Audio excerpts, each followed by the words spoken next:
para o fim da Epístola aos Colossenses.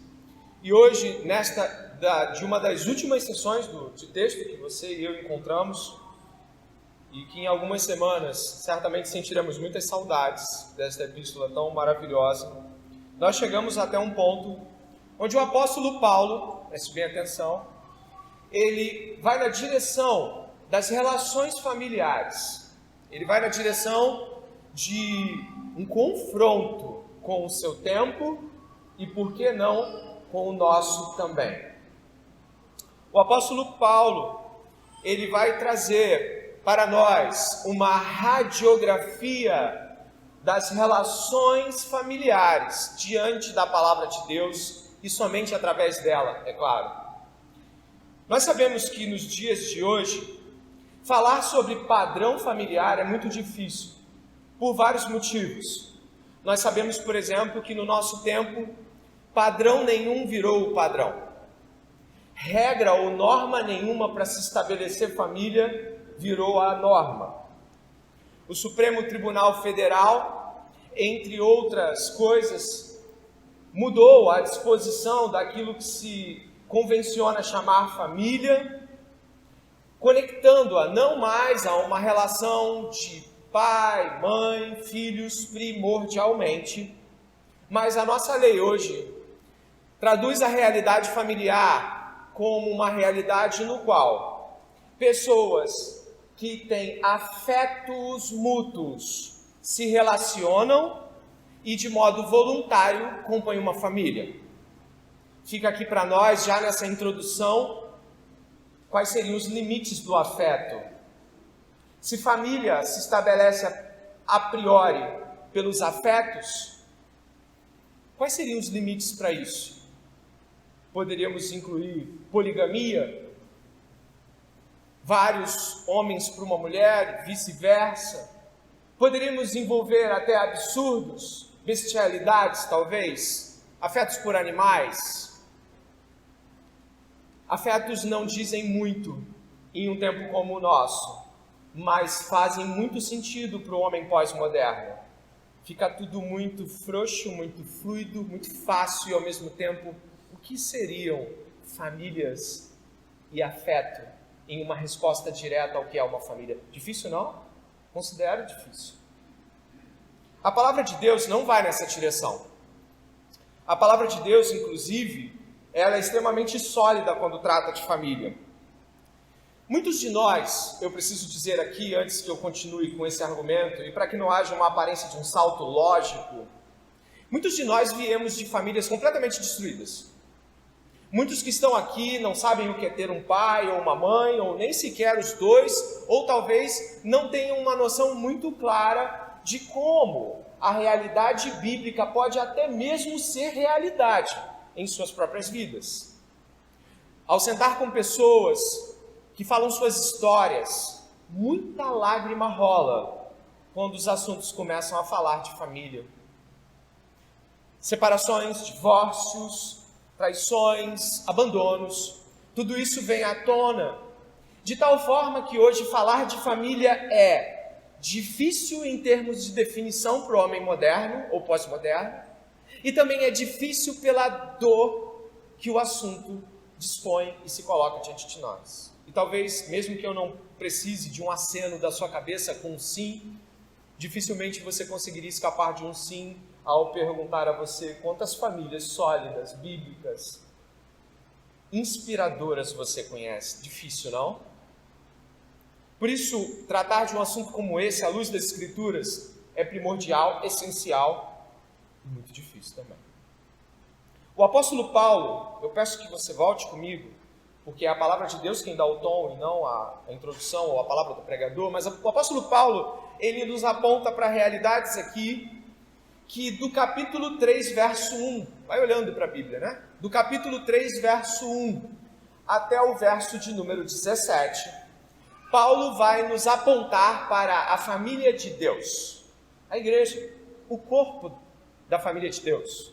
A gente vê isso muito claramente ali no verso 14, você pode ir comigo até lá, onde você encontra o apóstolo Paulo dentro de muitas falas acerca da igreja, de como os irmãos devem se relacionar, o apóstolo Paulo vai dizer-nos o seguinte, acima de tudo, verso 14, acima de tudo isto, porém esteja o amor, que é o vínculo da perfeição, que a paz de Cristo seja o árbitro no coração de vocês, pois foi para esta paz que vocês foram chamados em... Ok? Verso 1 ao verso 17, as orientações, embora pareçam muito gerais, e elas são para a família de Deus, a igreja. Agora, o apóstolo Paulo vai direcionar o seu discurso, mostrando de que, embora sejamos pessoas com mentes celestiais, amém? Embora sejamos aqueles que pensam as coisas lá do alto, amém também? Nós não desconsideramos de que as famílias terrenas têm papel importante no resplandecer da glória de Deus, quando nós trabalhamos a realidade bíblica no seio daquilo que chamamos de família natural.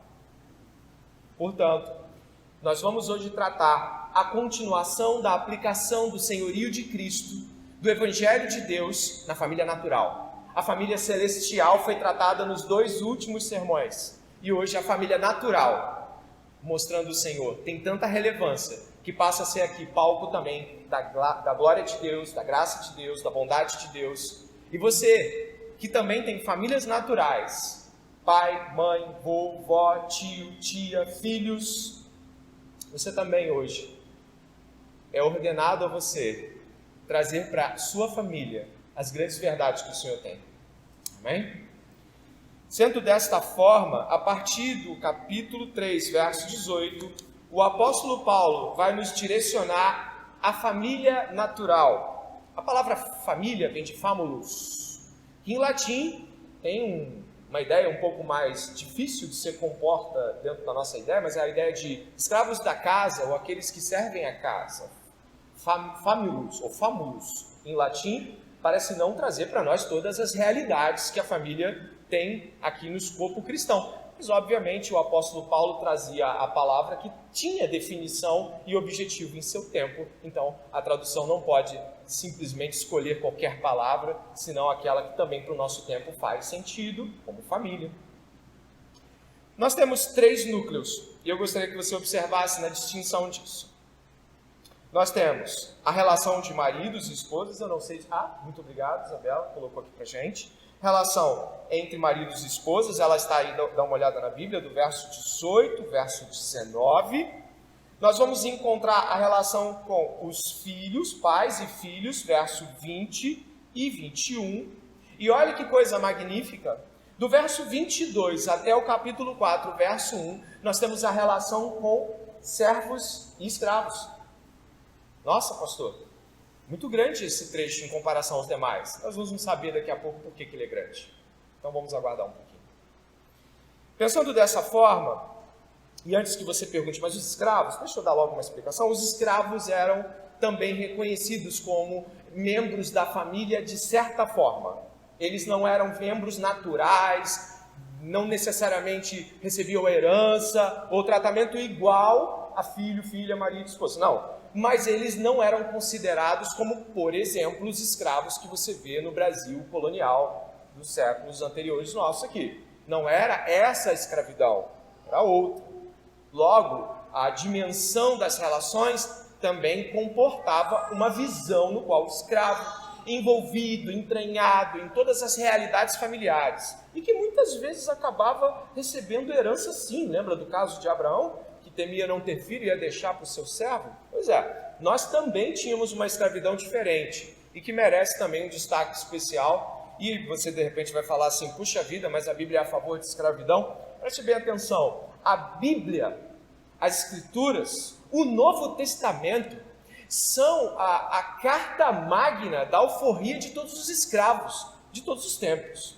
O que acontece é que a teologia que está sendo desenvolvida no Novo Testamento, apesar de ter toda a substância necessária para a abolição da escravidão, ela não tem todos os desdobramentos que todos os teólogos poderiam fazer delas. Ou seja, nós temos no Novo Testamento substância clara para abolir a escravidão, mas dentro daquele momento, dentro daquela hora, a escravidão ainda existia enquanto instituição.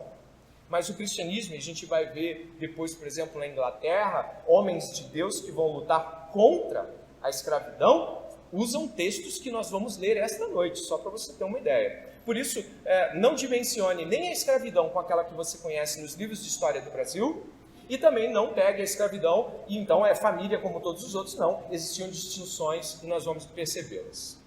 Amém? Estamos entrando no texto. É preciso que essas falas estejam claras, para que ninguém fique atravessado dentro disso. E o primeiro ponto que eu gostaria de ressaltar, acho que a Isabela consegue para a gente os 3 grandes pontos e lições desta noite. A primeira, que vai ser vista agora, uma primeira grande lição sobre igualdades e diferenças. Depois, uma segunda grande lição sobre como viver a nova vida em Cristo nas relações familiares. E, por último, lições gerais para as nossas relações. Eu gostaria que você pudesse, primeiramente, antes de entrarmos no verso 18, eu gostaria que você pudesse entender esta primeira grande lição sobre igualdades e diferenças nas Escrituras. Elas são muito importantes. A primeira coisa que eu queria deixar claro se encontra como estrutura no verso 10 do mesmo capítulo. Dá uma olhada. O verso 10, 10 e 11 do capítulo 3 dizem assim, preste atenção. E se revestiram, ou seja, aqueles que nasceram de novo, e se revestiram da nova natureza, que se renova para o pleno reconhecimento segundo a imagem daquele que o criou. Aí você pode ler o 11 comigo, por favor.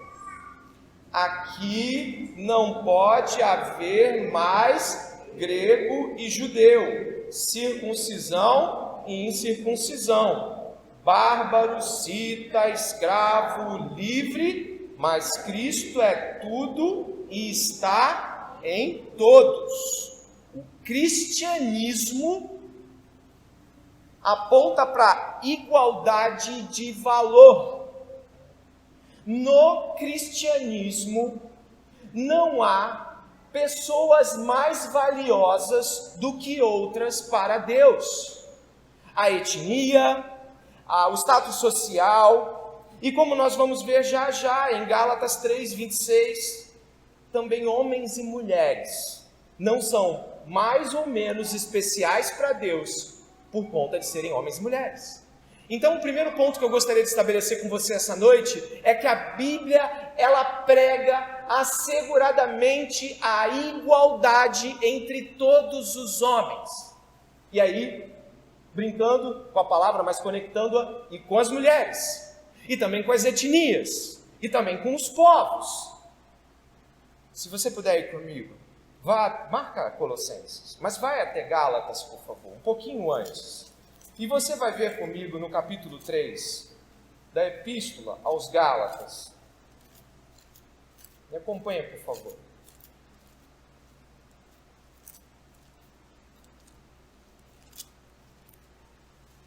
Capítulo 3, verso 26. Dê uma olhada, por favor.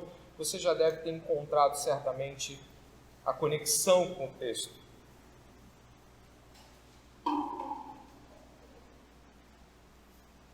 Amém?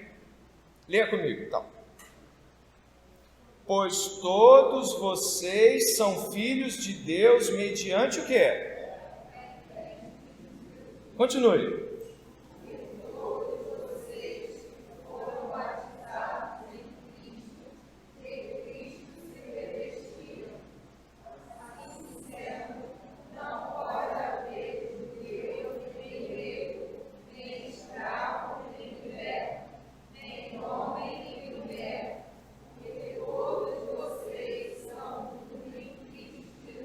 Amém?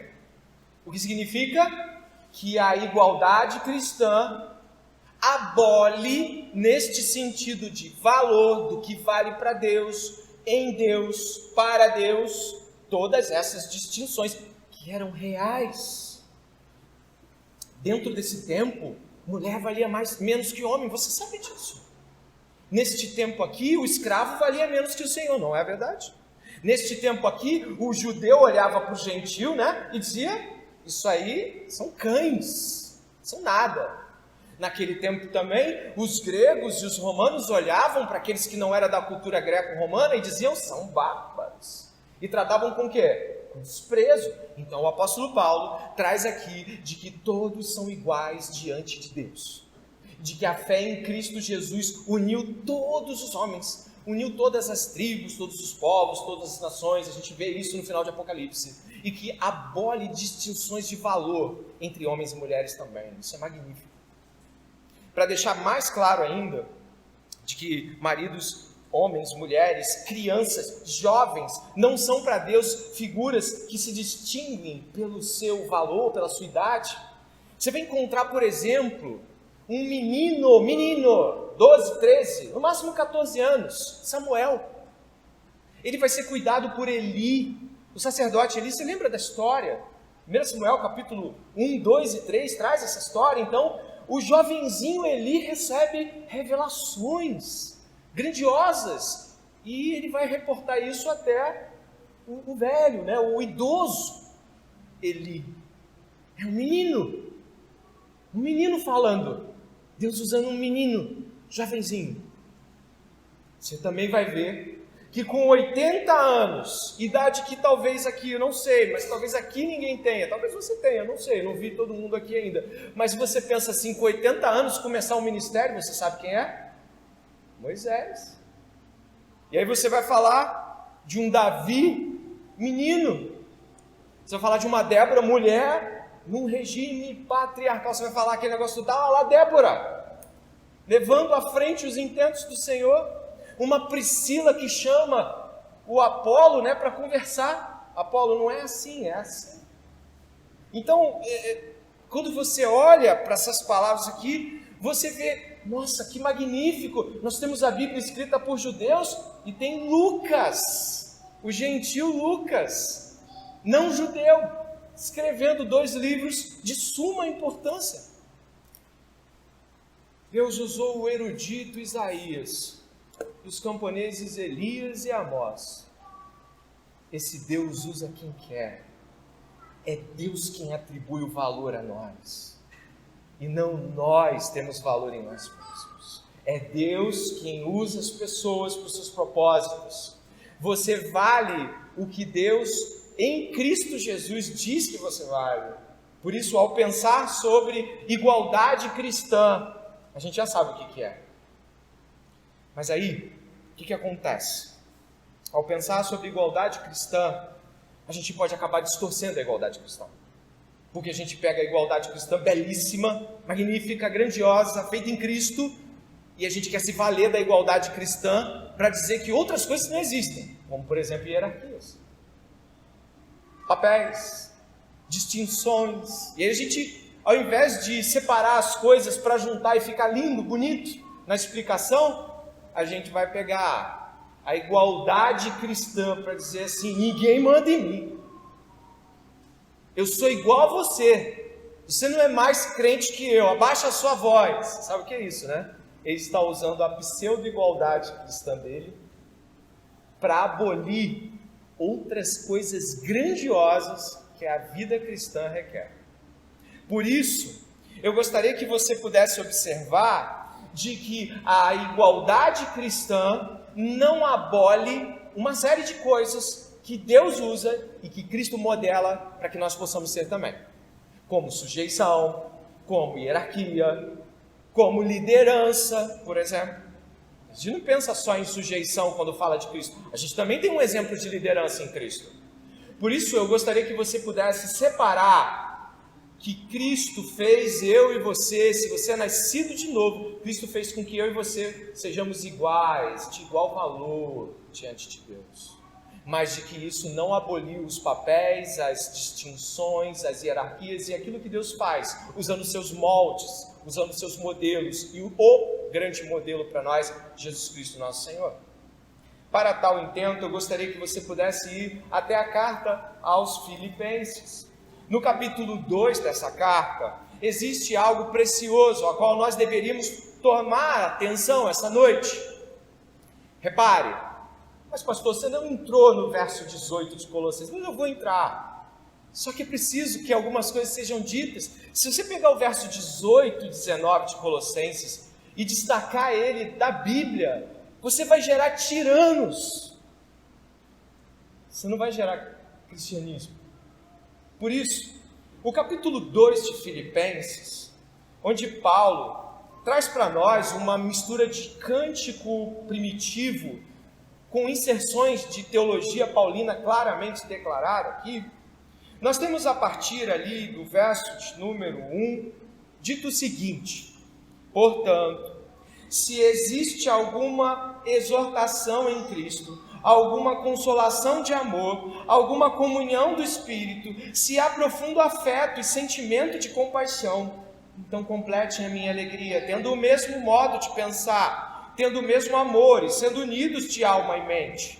Não façam nada por interesse pessoal, vaidade, mas por humildade, cada um considerando os outros o quê?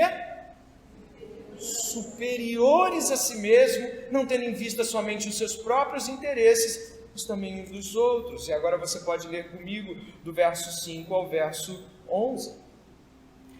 Tenham entre vocês o mesmo modo de pensar de Cristo Jesus, que mesmo existindo na forma de Deus, não considerou o ser igual a Deus algo que deveria ser retido a qualquer custo.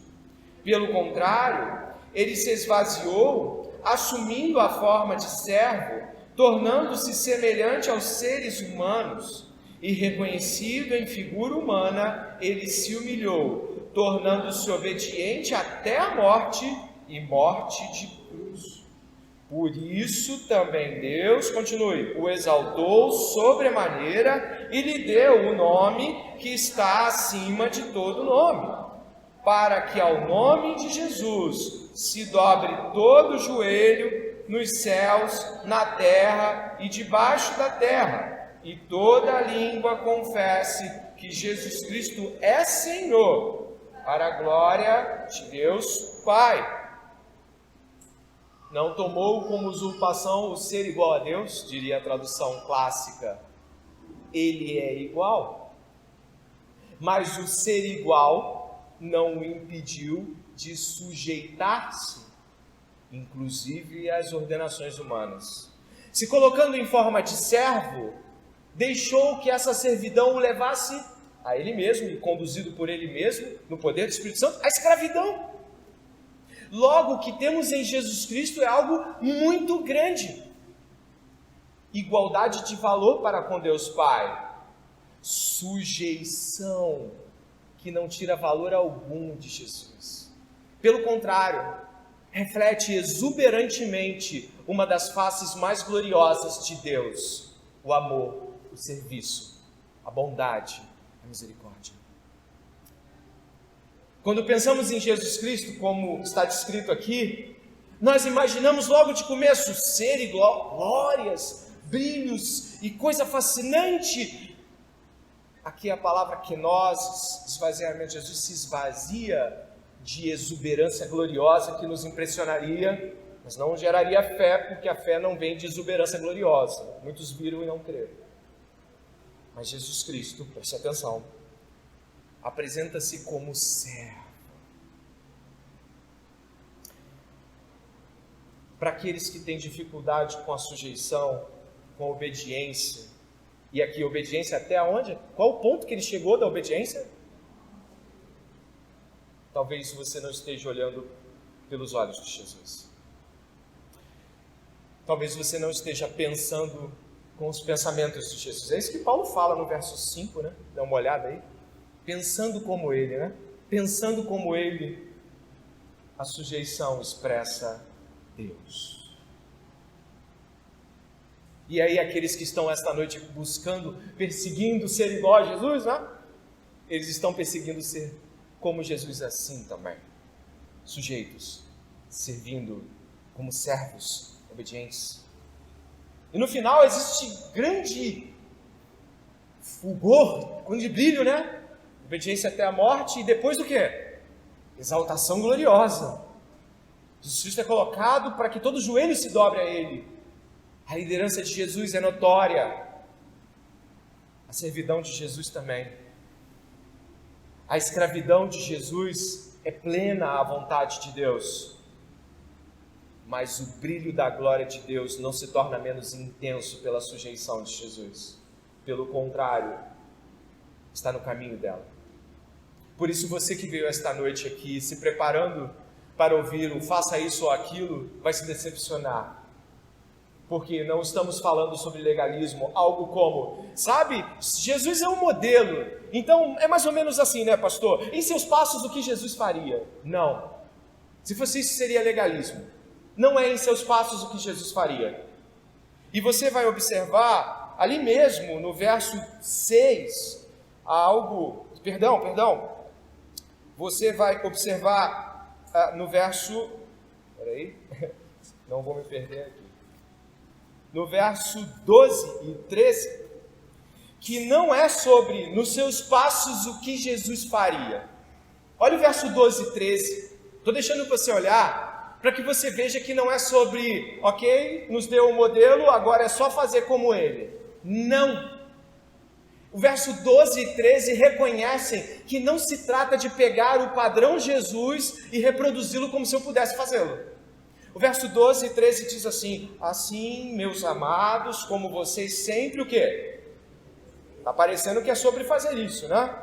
Não só na minha presença, porém muito mais agora, na minha ausência, desenvolvam a sua salvação com temor e tremor. Olha o verso 13. Pode ler? Porque Deus é quem efetua em vocês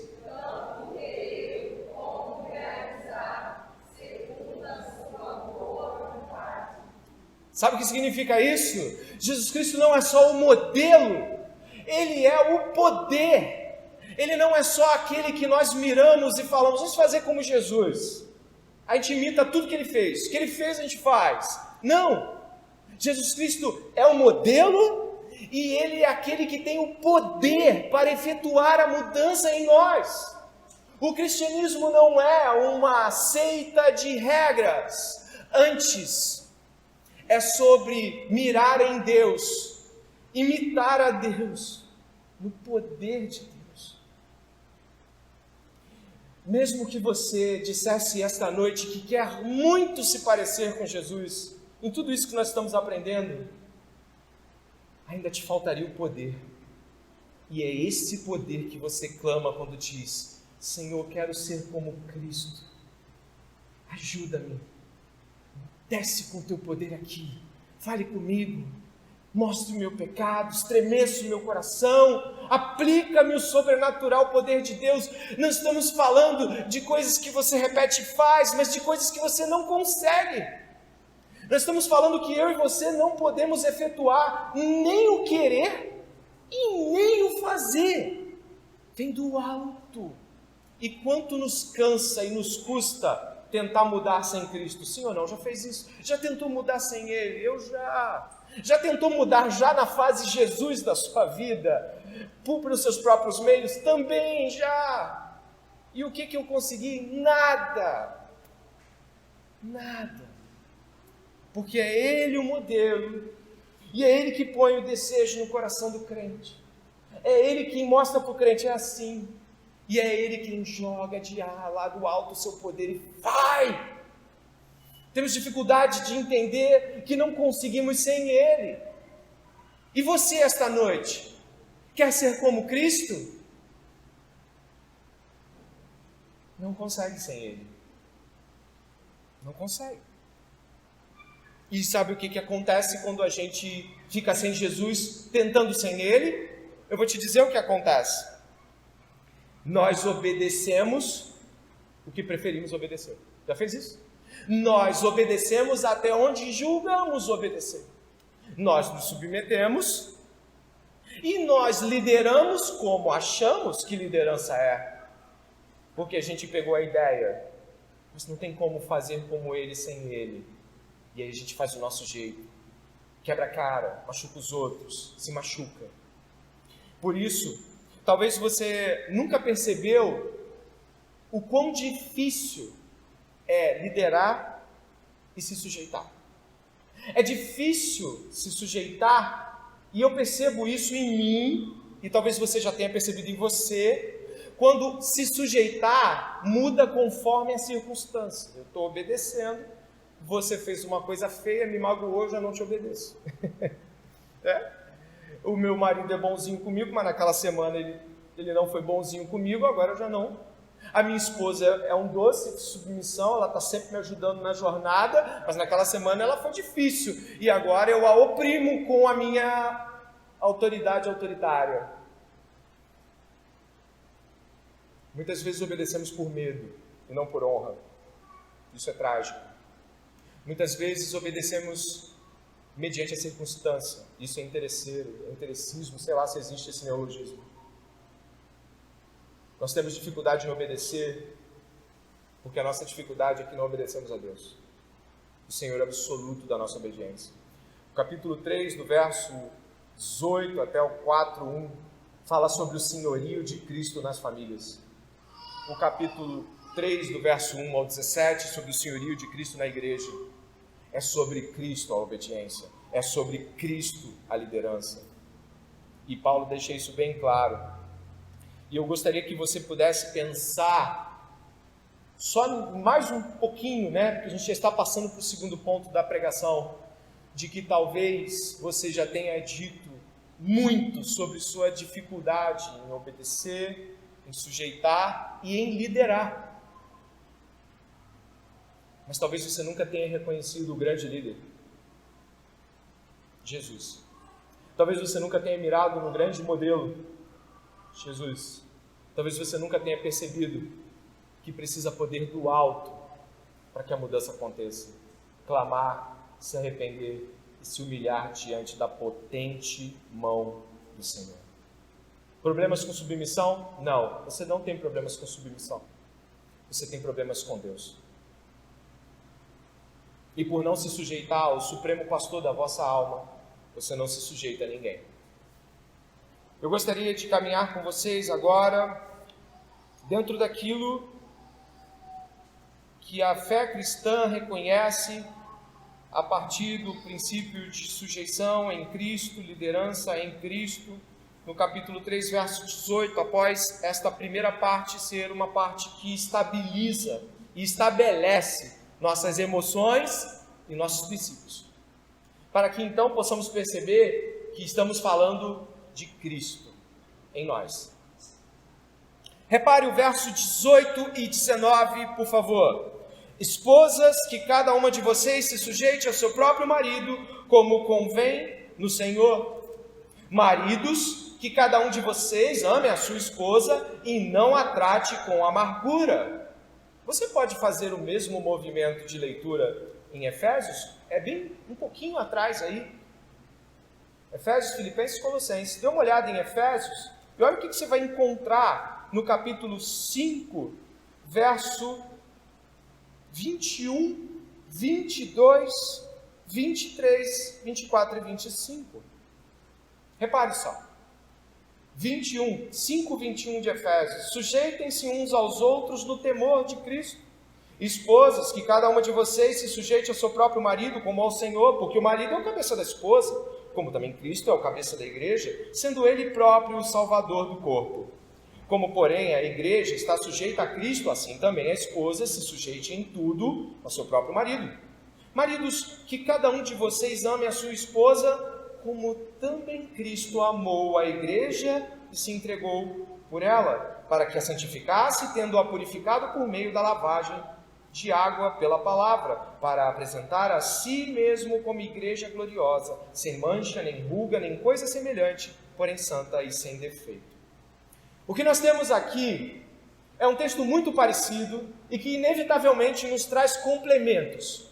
Paulo escreveu esses textos possivelmente numa data muito próxima ou num momento quase que exato, de tal forma que eles saíram para igrejas diferentes, mas eles têm um objetivo muito parecido: falar de família. Naquele tempo, o conceito de família era o conceito do pater familias. Significava de que havia um poder, um potestas em latim, que significava de que o pater, o homem, tinha o poder sobre toda a sua família. Era dele, tal quase como uma posse, ou se não até mesmo tal como, Era dele a esposa, era dele os filhos, a qual em estados extremos poderiam ser vendidos como escravos para pagar dívidas, e era dele os escravos. A lei pater familias, que era uma lei vigente na época, estabelecia de que o homem deveria ser o agente de autoridade sobre todos esses 3 núcleos que a gente está vendo aqui hoje. Paulo vai trazer problemas para o pater familias. Primeiro porque ele vai trabalhar a ideia de igualdade de valor, o que para aquele mundo antigo vai dar um problema enorme. Afinal, mulheres variam menos que homens e escravos menos que tudo. Crianças, dependendo da tribo, cultura, poderiam ter mais ou menos expressão, mas em geral não eram consideradas. O que nós temos aqui, Paulo, contraculturalmente e, digamos assim, com a marca da Bíblia, que é estar sempre buscando o alinhamento com a vontade de Deus, não com a dos homens, o apóstolo Paulo aqui começa a falar sobre casamento. E o primeiro ponto que ele coloca é sobre a sujeição da mulher. Tem 2 frases que eu separei do teólogo Douglas Moo, muito boas para a gente entender um pouco sobre como sujeição se estabelece do ponto de vista teológico. Sujeitar-se, eu gostaria que você pudesse me ajudar lendo o que sujeitar-se é do ponto de vista de teologia, como a Bíblia traz a sujeição. Tudo bem? Sujeitar-se é reconhecer. É assim que a gente vê na teologia. Deus estabelece determinada ordem para revelar-se nela, como a gente viu Jesus escravo, Jesus servo, Jesus filho, Jesus líder, Jesus revelando várias faces das relações que nós temos um com o outro. Então, a sujeição é um modo com o qual Deus ordena de que determinadas relações sejam estabelecidas. Ponto. Isso não é muito difícil de entender. Tem uma outra frase que complementa ainda do Douglas Moo, não sei se você colocou, né? Está ali em cima, né? Tem 2, a de baixo e a de cima. Sujeição é a disposição voluntária em reconhecer e se colocar sob a liderança do outro. Que magnífica esta perspectiva. Olha lá em cima, ó. Disposição que é voluntária em reconhecer. Primeiro eu reconheço. Vem de Deus. Reconheço. A autoridade aqui vem de Deus. E depois eu me coloco sob a liderança por reconhecer esta autoridade. São 2 frases que você poderia anotar para refletir sobre como você vê a autoridade. Se a autoridade para você é algo que te oprime, talvez não seja a pessoa que você deva estar falando sobre a autoridade. Não é o problema aquela pessoa, ela pode até não ser uma autoridade tão boa assim, talvez ela não seja uma autoridade bíblica e te traga problemas, mas a questão da sujeição não é sobre ser da Bíblia ou não. A sujeição é, eu entendi que Deus colocou essa pessoa como autoridade. Eu reconheço Deus e eu me sujeito. Repare algo muito importante no texto de Colossenses que talvez tenha passado despercebido. De repente você leu e não viu. Você leu comigo hoje, leu com o nosso irmão João Vitor, mas talvez você não tenha visto. Repare que o que as mulheres devem fazer aqui no verso 18 é sujeitar-se ao seu marido. Reparou? Mas se você puder observar os filhos, eu gostaria que você comparasse que não é sujeição o que é requerido. Dê uma olhada. É o quê? Se você puder também, dá uma olhada no verso 22. Você viu? É diferente, né? Fui olhar na língua grega, as palavras são diferentes mesmo. A palavra sujeição tem o significado que colocamos aqui. A ideia de que eu reconheço determinada autoridade e, portanto, me submeto a esta autoridade. E a palavra obediência, no grego ali, é disposta como algo que tem muito mais a ver com quem manda e quem obedece.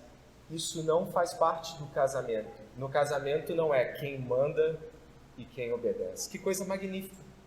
Dentre outros aspectos importantes de se relatar sobre isso, é de que em Efésios, você leu comigo, o casamento deve se relacionar na ótica de Cristo e a igreja, guardadas as proporções analógicas que a própria Bíblia faz. O casamento deve refletir a relação entre Cristo e a igreja, o homem e a mulher. E essa relação é de amor sacrificial. Ainda que haja sujeição, ela é prazerosa no sentido de que ela também reflete, assim como o amor sacrificial, a Deus. Mulheres, e eu falo a todas. Minha esposa está ali, minhas filhas estão ali, minha mãe está ali. Um privilégio para mim ter minha mãe, minhas filhas, minha esposa, minha sogra e todas as mulheres honradas que existem aqui esta noite. A Bíblia ordena às mulheres que se sujeitem aos seus maridos, não a todos os homens, preste atenção, não é sujeitar-se aos homens, é sujeitar-se aos seus maridos. E fala que existe algo no versículo que aponta para a realidade do que isso diz. Olha o final do verso 18, por favor. Como convém. A expressão é basicamente o seguinte: não é sujeição absoluta, mas é sujeição relativa a como no Senhor. Como Cristo se sujeitou e como mulheres devem se sujeitar em Cristo. Uma mulher nunca deveria, de modo algum, cumprir uma dimensão de direção do seu esposo que fosse contrária à lei de Cristo.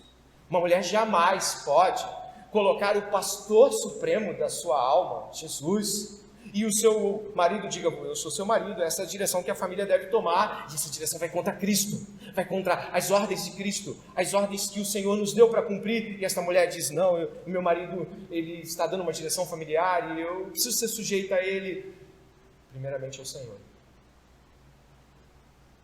É o modo como o qual Deus protege as mulheres quando os homens falham.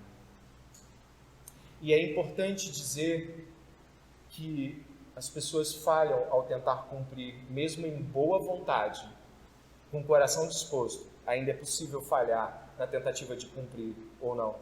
Ou você nunca errou na tentativa de fazer o melhor no cumprimento das ordens do Senhor. Eu já errei muitíssimas vezes. Mas Deus cerca com amor e proteção as mulheres, estabelecendo de que o limite da sujeição é Ele. E aí as mulheres se enchem de alegria, porque estão se sujeitando ao Senhor. Ainda que tenham o prazer de servir seus maridos, ainda que devam ter alegria em poder ser submissas e apoiá-los em suas realidades, elas têm um motivo enorme para fazer isso, ao Senhor. Isso é maravilhoso. E você não vai encontrar isso em nenhuma lei humana, nenhuma filosofia fantástica. E tudo que você vai encontrar nesse mundo como sujeição é cale-se. Eu sou quem manda e você é quem obedece. Mas não nas Escrituras. E eu peço que você possa, homem, entender de que a sujeição da sua esposa deve estar submetida ao Senhor. E se ela apelar para o Senhor, e se ela fizer isso, eu espero que ela o faça sabiamente, de que ela também não use o Senhor como árbitro. Mas se ela apelar para o Senhor, meu amor, isso não convém ao Senhor. Vamos examinar as Escrituras, tem algo aqui que nós precisamos ler juntos. Que os homens aqui digam: louvado seja Deus, minha esposa me livrou de um apuro, minha esposa me livrou de um calabouço, minha esposa me livrou de um grande problema. Ela chamou o Senhor para a relação. Isso é maravilhoso, isso é grandioso. Louvado seja o Senhor. Por isso, como nos moldes do Senhor, como convém ao Senhor, como ao Senhor, mulheres se sujeitam aos seus maridos. E aos homens, como isso fica? Aos homens é ordenado o seguinte, olha lá: maridos, que cada um de vocês ame a sua esposa e não a trate com amargura. A palavra utilizada aqui em sua instância no grego é azedo, amargo. Mas existem textos que usam o mesmo idioma na época, que nem são textos bíblicos, mas que são textos que usam a mesma palavra para tiranos endurecidos, para lideranças inflexíveis, duras, cruéis.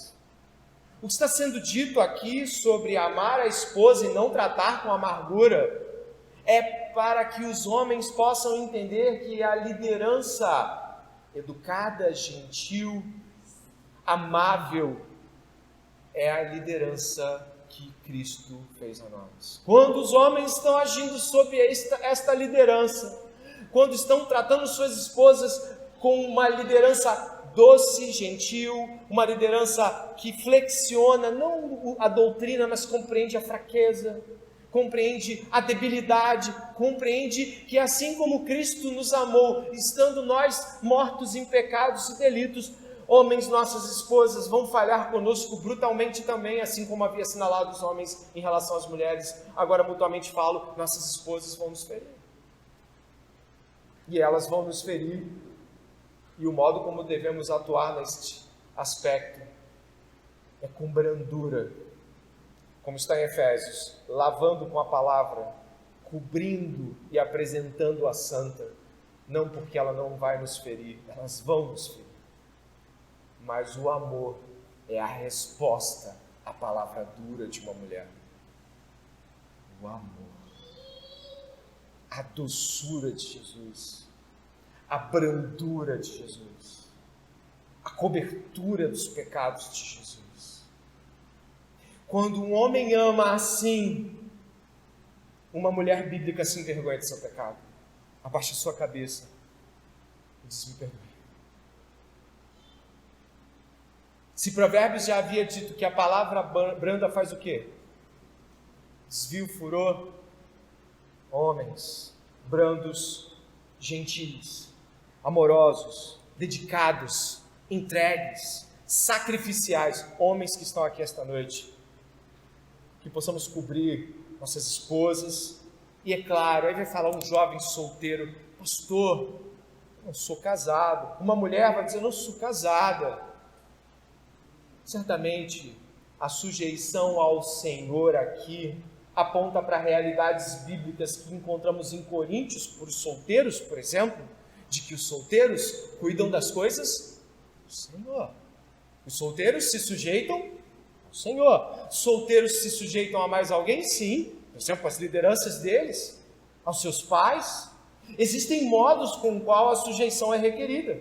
E eu digo também a vocês que são solteiros, muitas vezes os solteiros também são colocados em posições de liderança. Às vezes na igreja, no trabalho, não é verdade? E onde está essa liderança? Uma liderança gentil, uma liderança amorosa. Isso aqui é espelho para relações múltiplas. Mas aqui é importante ressaltar, Paulo está falando de casamento, ainda que tenhamos reflexos nas demais relações. Mulheres, sujeitem-se em amor a Jesus Cristo. Homens, perdoem suas esposas, desviem o furor delas, amarguras e rixas de suas palavras, também como Jesus Cristo fez com a sua igreja. O Espírito Santo está aqui falando conosco essa noite, nos trazendo realidades das quais ou esquecemos muitas vezes, ou colocamos em algum canto e não aplicamos. Mas louvado seja o nome do Senhor, né? Que nos traz sempre à memória aquilo que nunca pode deixar de faltar. Se você puder olhar a sua Bíblia, você vai ver que Paulo segue do casamento para os filhos. Ordens e disposições de ordens não são qualquer coisa na Bíblia. Certa vez ouvi uma mãe dizendo assim, muito tristemente eu relato, eu não ouvi uma, eu ouvi algumas mães falando isso. E isso não quer dizer mães apenas, pais podem dizer as mesmas coisas, as quais vou refutar aqui. Marido e mulher, pode ser que a gente se divorcie e separe, olha o pensamento. Mas filho é filho para sempre. Você já ouviu gente falando isso? Olha ali, ó. Você já ouviu? Isso não parece ser ordem de prioridade paulina. O estabelecimento aqui é família de Deus, família natural, começando pelo casamento, depois os filhos. Você está lembrado de que não se trata de valor, lembra disso? Mas se trata de compreender as hierarquias conforme elas são estabelecidas. Então nós entendemos que eu tenho um casamento e eu tenho meus filhos. Eu opero em meu casamento no poder do Espírito Santo e os filhos devem se submeter a esta operação e não o contrário. E por isso está nesta ordem, e não devemos abolir ordens, porque nós somos aqueles que gostam de igualizar para nosso próprio benefício. Filhos, Em tudo obedeçam a seus pais, pois fazer isso é o quê? Pais, não irritem os seus filhos, para que eles não fiquem... Fique mais atento, 15 minutos nós estamos terminando. Não perca o foco, eu tenho certeza que você ainda tem um pouquinho de atenção, e eu sei que é difícil, às vezes a gente está cansado e tem muita coisa, mas preste atenção. Filhos, em grego teknon, não deixa muito claro se é filho pequenininho, se é filho médio ou se é filho grande, mas nós compreendemos que a realidade aqui abarca filhos dentro de uma compreensão de dependência e sujeição, dentro de um limite no qual ele ainda não está emancipado. Vamos tentar observar a luz do tempo de Paulo, onde a emancipação acontecia, e à luz do nosso tempo também temos uma dinâmica cultural a qual a emancipação dos filhos se estabelece em algum momento. Filhos, obedeçam aos seus pais e obedeçam em tudo. Essa expressão aqui, obedeçam em tudo, é uma expressão de obediência absoluta em todas as áreas. Lembrando sempre que tudo que está sendo feito e dito é em face ao senhorio de Cristo. Nada é feito, meu pai me mandou isso, mas a Bíblia diz aquilo, eu tenho que obedecer meu pai. Não é assim. Não é assim. Nunca vai ser assim nas Escrituras. Sempre aqueles que são obedientes às Escrituras são lançados para fora de famílias, são escorraçados de casa, lançados em fornalhas ardentes por causa do estado que está sobre eles, covas de leões, porque a obediência a Deus é em primeiro lugar. Ponto. Mas filhos, obedeçam aos seus pais em tudo. Eu não sei se você percebe, mas tudo aqui vai vindo com complemento. As mulheres, como convém ao Senhor, os homens, como ao Senhor. Lá em Efésios, a gente busca o texto para agregar aqui, e aqui nós temos filhos, porque isso é agradável a Deus. Preste bem atenção. Nem sempre, e talvez muitas vezes, não vai ser agradável aos filhos obedecer aos pais, não é? Vamos lá, não vamos brincar aqui de... Não vai ser fácil, não é fácil, e por muitas vezes nem é agradável. Embora no futuro muita coisa seja reconhecível, meus pais estão ali, eu reconheço muitas coisas hoje. Demorei, mas eu reconheci, peço perdão por não ter reconhecido em tempo propício. Mas é agradável? Mas o que importa é antes agradar a Deus do que a mim mesmo. Quando um filho compreende que a realidade de agradar a Deus é superior a agradar a si mesmo, ele obedece. A obediência, ela é difícil pra caramba, porque ela trabalha justamente no âmago daquilo que a gente menos quer e daquilo que foi lá o motivo da queda, desobedecemos. E a partir de tudo, desobediência está em tudo, e é muito importante para nós mantermos núcleos de desobediência, onde eu obedeço, não, aqui quem manda sou eu. E aí aqui está dizendo, não, aos pais em tudo. E eu digo a todos os pais aqui presentes, que todos os pais já foram filhos, ou são ainda de pais vivos, e todos os filhos aqui podem estar passando por dificuldades em obedecer os pais, ou talvez avós que estejam cumprindo esta sentença em sua vida. Tios, talvez alguém esteja atuando dentro desta dimensão. E a obediência honra a Deus. Olha que coisa magnífica. Às vezes a gente fica tentando encontrar o nosso chamado, a nossa missão, a vocação da igreja, um monte de coisa, e a Bíblia tem uma lista de coisas que agradam a Deus, mas não agradam a gente. A gente chega para a pessoa e pergunta, qual é a minha missão, qual é o meu chamado? Você acha que eu tenho dom disso? Você acha que eu tenho dom daquilo? Você acha que eu devo fazer aquilo? Eu quero agradar a Deus. O motivo é, eu quero agradar a Deus. Pai, cala a boca! E às vezes não sai na boca, mas vem daqui, né? Filhos, ao obedecer, Deus se alegra, Deus se agrada. Há prazer em Deus em ver a obediência. Tal como Jesus era do agrado do seu Pai. Era o filho amado que dava prazer ao seu pai. E esse filho amado foi obediente até a morte e morte de cruz. Obediência em Cristo é cruz, mas é alegria para o Pai. Como foi a cruz de Cristo, como foi a obediência de Cristo. Por isso, filhos, não desanimem. Tem herança no Senhor para essas coisas. Pais, não irritem os seus filhos, para que eles não fiquem desanimados. Estamos terminando. Se você puder observar, esse verso 20 tem paz, e o verso 21 também tem paz, mas a palavra não é a mesma, e ela é significativa. No verso 20, a palavra é gonis, que é pai e mãe. E no verso 21 é pater, ou patere, que é pai homem. Opa, olha que coisa interessante. Embora uma mãe possa oprimir o seu filho, existe uma dimensão cultural aqui que não pode ser omitida do texto. Paulo queria dizer isso e ele disse isso. Pais, homens aqui é homens, pais homens, não desanimem seus filhos ao irritá-los no exercício de sua autoridade, no exercício da sua função de pai. Não irrite seu filho, porque a irritação, ou seja, fazer com que aquilo que é desnecessário seja feito, desanima a pessoa. A humilhação pública, o vexame. Aqui eu estou trazendo algo que possa agregar ao nosso tempo, sem inferir que a palavra de Deus necessariamente esteja dizendo sobre vexação ou grito na cara, nem nada disso, mas existe uma dimensão aqui onde os pais, aqui os homens, devem ter muito cuidado com a sua autoridade. E é claro, há famílias onde não tem o marido, o esposo não está lá, e a mulher vai estar sendo autoridade porque ele não está lá, separou-se, ou então morreu, foi embora.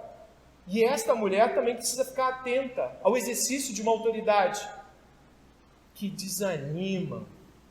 Se tem uma coisa que entristece o coração de alguém, é quando aquela pessoa que está que é autoridade na vida dela, traz sobre ela encargos, pesos, que são sobremodo grandiosos e que já não podem mais ser nem mesmo arrastados. Já estiveram diante de tal situação, ou mesmo já viram pais opressores? Eu já vi. E é uma tristeza, porque às vezes o filho quer ser fiel a Deus, honrar o pai, honrar a mãe, e o jugo passa a ser cada vez maior. E alguns pais, principalmente pais ímpios, vendo que o filho é obediente, porque é obediente a Deus, dobra o encargo. Basicamente agora ele está obedecendo, eu vou aproveitar. Já vi isso também. Triste, não? Peço aos filhos que não desanimem, porque é para o Senhor, e peço aos pais que reconheçam que a autoridade deve ser verificada até mesmo junto aos filhos. Filho, como é que é obedecer esse pai aqui? De repente você vai acabar ouvindo: pai, você grita, mãe, você grita na minha cara, você me humilha. Talvez você nunca tenha percebido, mas talvez esteja lá. Caminhando para o fim, eu peço que você concentre seu olhar no verso 22 até o verso 4:1, onde os servos, dulos, escravos, vão ser o foco de Paulo. Por que escravos aqui tem mais versículos do que pai, do que mãe, do que filho? É porque existe um contexto que você vai encontrar daqui a algumas semanas, daqui a 2 semanas, que é a carta de Filemão. Essa carta é escrita porque um escravo fugiu, e aí o escravo fugiu, Paulo encontrou com o escravo fugido, e o que acontece com o escravo? Converte. E agora Paulo diz: você vai lá, você quebrou as coisas lá, você vai ter que resolver. E Paulo escreve uma carta magnífica, a carta é linda. E por isso que aqui servos têm um tamanho maior do que lá em Efésios, porque o escravo Onésimo está chegando nesta igreja, com esta carta na mão, com a outra carta na mão, e o que é que acontece? Ele tem de ter um respaldo teológico para ele não ser esmagado.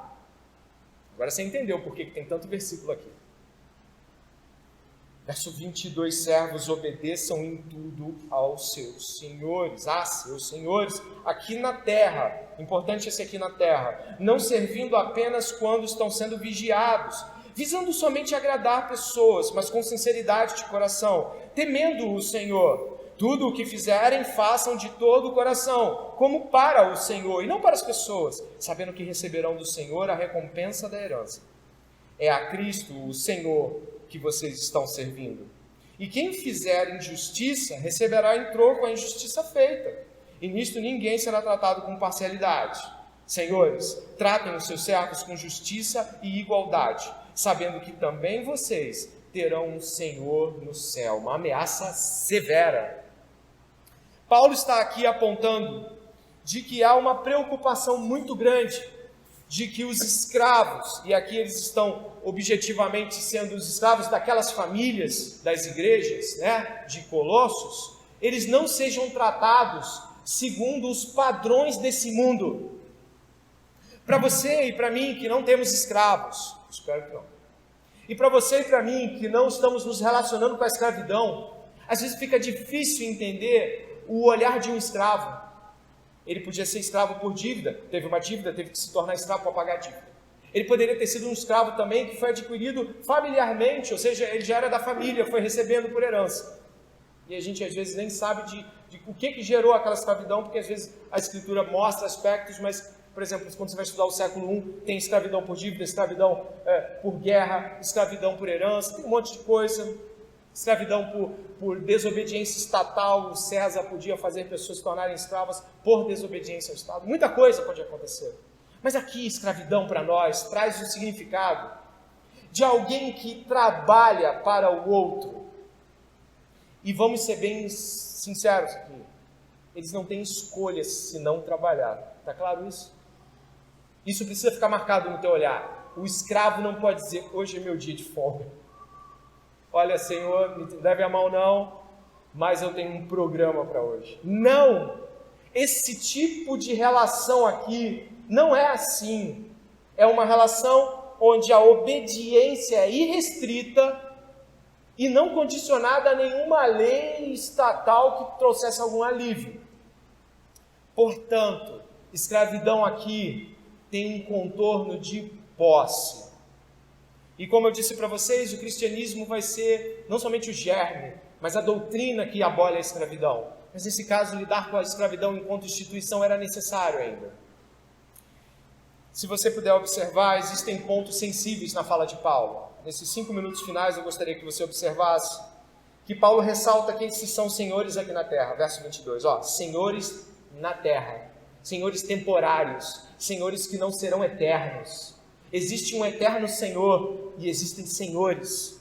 Existe um eterno Deus que ordena todas as coisas, a qual serviremos por toda a eternidade. E existem senhores nesse tempo. Existem pessoas que vão deter muitos dos nossos movimentos. Existem pessoas que até mesmo diante das relações que se estabelecem dentro dos nossos trabalhos, vão tornar nossos trabalhos mais difíceis, e você já viu isso. As pessoas que às vezes trabalham em núcleos onde as relações de trabalho não são tão equilibradas, convivem com alguns chefes que oprimem mesmo. E às vezes você não tem nem lei que cubra alguns movimentos. Você fica mais no se eu fizer, eu mantenho-me, se eu não fizer, eu sou demitido. Eu já aconselhei pessoas que me disseram assim, olha, se eu não fizer hora extra, mas como é que você faz para fazer hora extra? Olha, eu preciso desse emprego. Difícil, né? Eu preciso desse emprego. O chefe não é fácil, mas eu vou continuar. Mas ele vai ver também. Eu não vou deixar as coisas fáceis para ele. Paulo está abolindo isso. Falando, não é assim. Você vai servir ele como ao Senhor. Você não vai tornar as coisas mais difíceis para chefes difíceis. Você não vai tornar as coisas mais duras para gente dura. Você vai servir como ao Senhor. Você vai tratar com a dignidade que trataria um irmão, uma pessoa que você ama. Isso é difícil pra caramba, mas é isso que Jesus fez. Jesus se colocou como servo dos homens. Ele lavou os pés dos homens. Ele morreu pelos homens. Ele foi cuspido, espancado. Ele foi violado em toda a sua dignidade. E ele julgou, ele praguejou, ele reclamou, ele ofendeu, como ovelha muda, seguiu. Nossas relações de trabalho nem sempre serão fáceis. E graças a Deus já existem leis que cobrem abusos. Mas as leis não impedem de que chefes tratem mal, muitas vezes. E qual é a lei que nos ordena a fazer o bem? A lei de Deus. Você talvez tenha vindo aqui dizendo, eu vou dar o troco. E Cristo está dizendo, não, você vai amar. É dito também aqui que a nossa recompensa está no Senhor, verso 24, e a palavra herança tem para nós valor grandioso em Colossenses. Vá, por favor, ao verso 11 do capítulo 1, junto com o 12, a palavra herança aparece, capítulo 1, verso 11 e 12.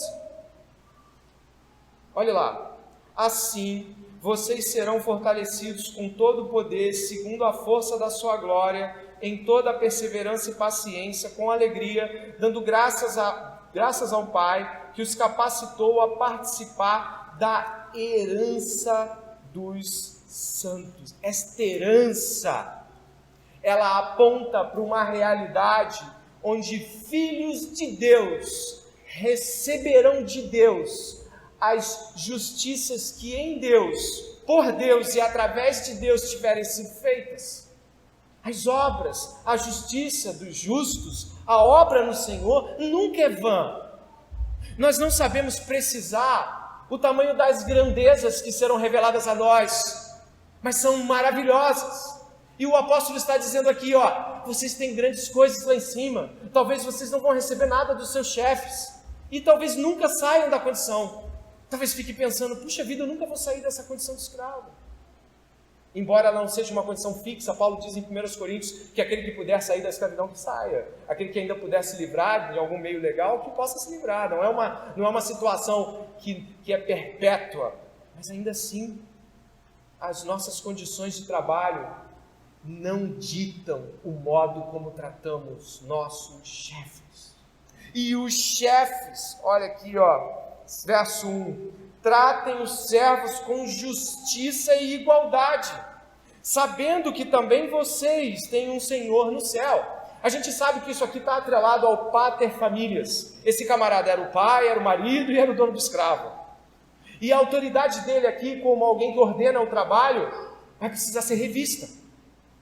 Vai precisar ser revista na igualdade do que vale cada pessoa para Deus. Você é chefe, você tem um trabalho no qual ordena pessoas, você tem uma repartição na qual dar ordens. Lembre-se, são criaturas feitas à imagem e semelhança de Deus. Algumas são filhas de Deus, outras não, mas são feitas à imagem de Deus. Trate-as com a dignidade, o valor e o respeito necessários, porque um dia o Senhor vai cobrar dos chefes que tenham tratado com igualdade, que tenham tratado com bondade e justiça seus funcionários, que não tenham sobrecarregado eles com julgos que não podem, ou mesmo que não tenham percebido suas realidades.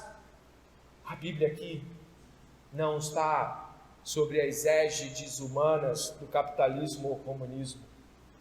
A Bíblia também não está aqui atrelada ao modo de vermos oprimidos e opressores, mas Cristo é tudo em todos e está em todos.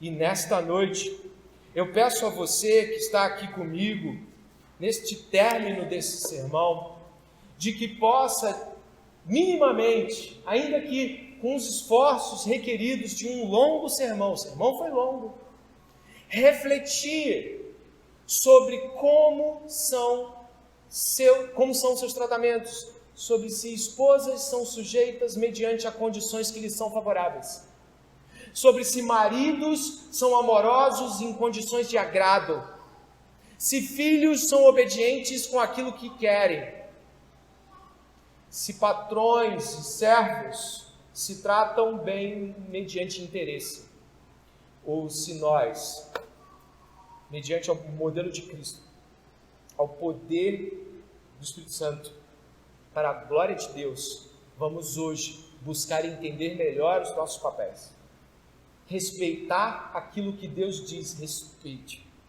se submeter àquilo que Deus diz, se submeta, parando de agir arrogantemente uns com os outros. Efésios capítulo 5, verso 21, sujeitem-se uns aos outros. E eu peço que nesta oração, vamos orar 2 vezes, uma para que Deus aplique essa palavra no nosso coração mais uma vez, ao lembrarmos dela. Eu peço que você não busque hoje dizer, hoje vai mudar, mas busque dizer, Deus tem que mudar. Não sei se eu quero mudar, mas eu preciso mudar. Eu preciso do Senhor para me mudar. Eu preciso do Senhor para ser como o Senhor. Ore comigo nesse momento.